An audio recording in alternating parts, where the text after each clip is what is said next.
یکی آمد پیش یک بزرگی گفت جنت رو برای من وصف کن. گفت در جنت رسول الله. گفت بسه دیگه چی نمیخواد.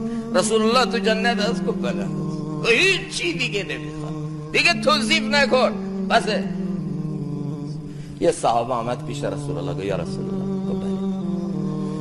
گفت تو دنیاست هر زمان آرزو کنم میام در خونتو میکوبم، تو جلسات میشینم، تو مسجد نبی ملاقاتت میکنم و از بودن در کنار لذت میبرم، اما جنت بدون تو لطف نداره. من اگه تو بهشت برم اون طبقات بالا و اعلای جنت مال تو، من این طبقات تحتانی جنت برسم یا نرسم؟ و اون جنت بدون دیدار تو برای من لطف نداره، مزه نداره. چه سوالی؟ به خدا این سال رو هیچ عاشقی از معشوق نپرسید.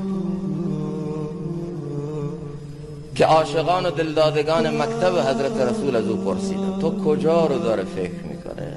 یا رسول جنت بدون تو.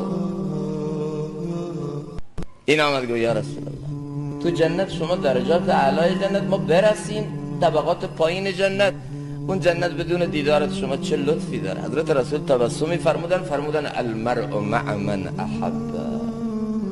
تو با هر کس محبت داشته باشی آخرت هم با او هست، نه اینکه درجاتت یکی باشه. با او دید و بازدید و دیدار خودت رو همونطور که تو دنیا داشتی اونجا هم خواهی داشت.